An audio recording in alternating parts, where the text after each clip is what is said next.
Hello, xin chào các bạn đến kênh của mình nha. Hôm nay bọn mình đi câu cá tại bờ sông đi.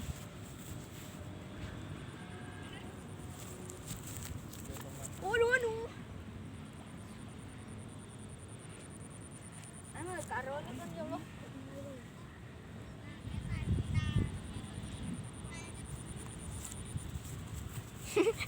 Khôi tay nó đất đầm đó, người ta đầm đó. Phía tàng mặt luôn nha. Đâm mà.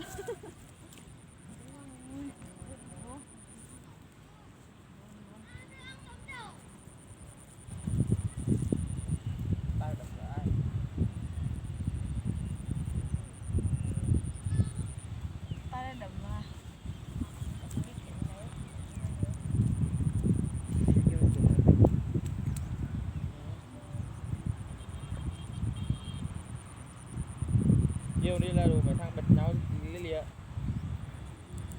Chết rồi nó nữa. Nhau luôn. Con nói là không nghe lời nữa. Tai đâm mà. Con đến nghỉ cha rồi, ở nhà ra cha rồi.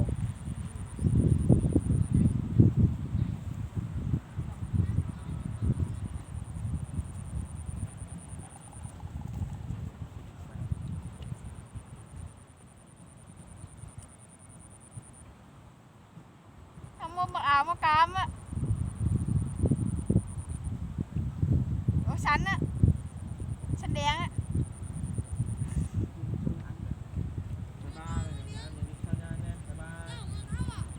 Ba. Đi chưa áo xanh nữa.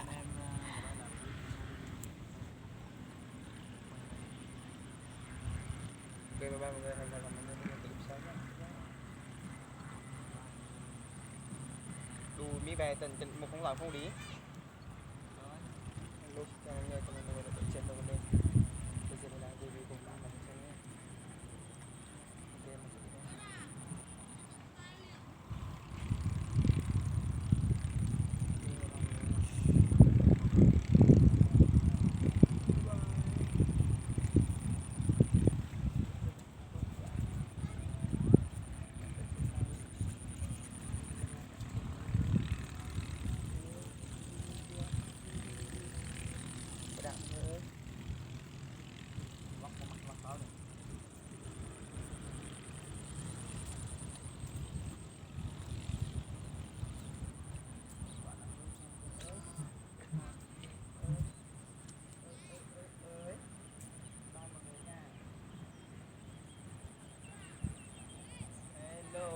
Chào tất cả các bạn, chào mừng các bạn đến video của mình.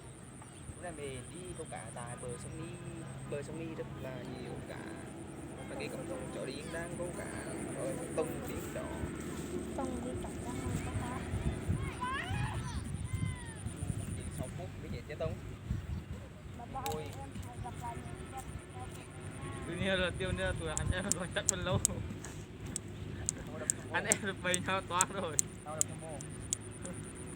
Cái là hàng ăn tiền nào bất đâu. Tao đập mô. Không được mô. Đấy bộ này móc nhau kiểu thế. Ai là tung này, tay này. Hai tay này coi. Da thì móc nhau. Ôi là trong tông nữa. 4 thằng, 5 thằng móc nhau. Thằng tay nó đập ngang nữa. Tao là phải phéo tổng nè. Thằng đi câu cá với thằng lao. Chưa phải nói ăn dài được không hay là đủ dài. Tắt đi. Tắt đi.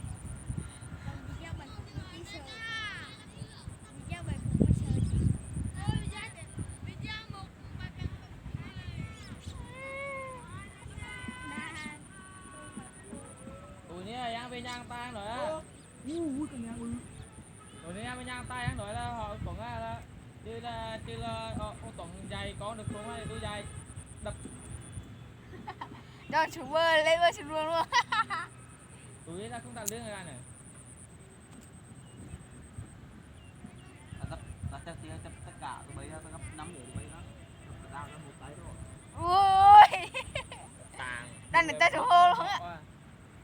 tay với thằng vay vô rồi mới giật thằng tông bay liền đá một cú thằng bò nó đi luôn. Tao phải tao giật tao giật cái đuôi này. Nó cầm một tay không đi. Bố đàn thằng này đàn người thằng không cần câu vàng phẳng đất đầu. Bây giờ các bạn thằng một cái cây và đến phá 2-3 cú mới đi rồi.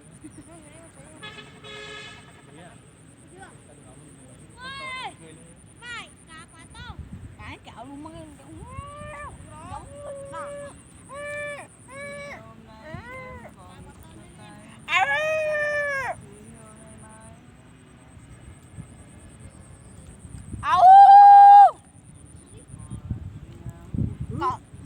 Đi lão à, không có môi mới ăn. Con trai. Ly nè, ly được. không có đôi mua đỏ thằng nữa, Chơi. không có đôi mua đỏ thằng nữa, thằng nữa. Không có đời một đó thôi nữa. Ăn được rồi.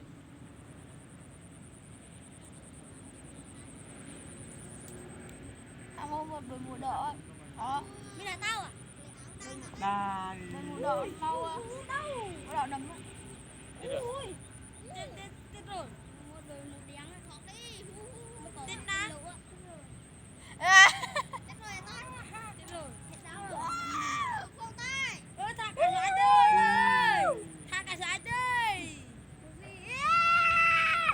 Coi cổng luôn. Móc cả. Ơi.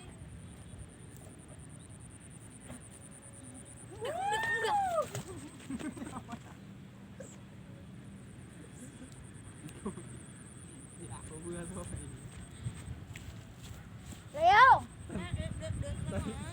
Tôi nước chết luôn. Tên này nước chết luôn tên này. Học đây nha, học đây nha. Học vô nha con. Về đã. Về đã. Học đây, học đây. Hô hô. Chọn đi con đi đó. Cá nó chạy lên đúng không? Không nó con cá lên. Con cá nó chạy lên. Còn em mày đi nữa. Nướng à?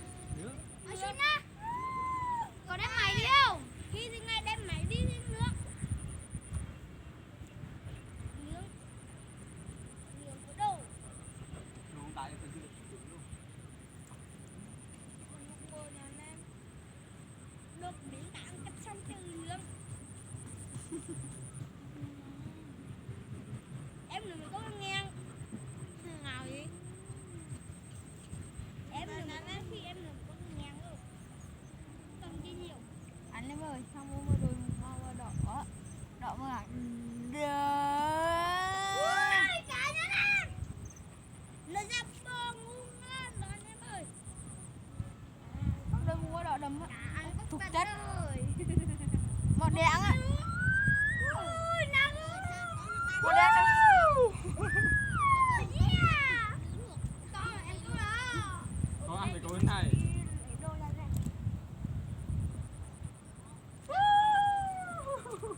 Ai qua đây hết nữa.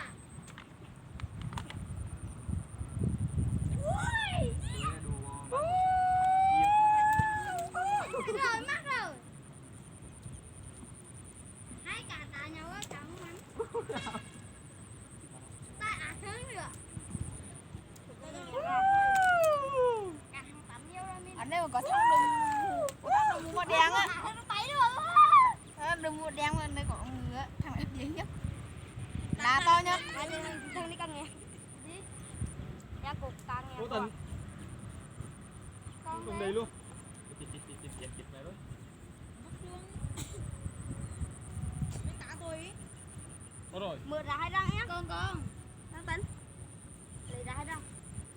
Con bóc xem con. Mấy thằng này lấy đâu? Cái cả của em các bạn đây lấy bóc hết. Nó thả nó cha rồi. Ôi. Một con. Nó xuống ăn không? Đấy em cá nó phi. Nấu cho gà ăn. Nó bên nấu cho chó ăn. Thế? Bài. Riêng cái máy thì mới bài. Máy. Cái pháo lắm rồi.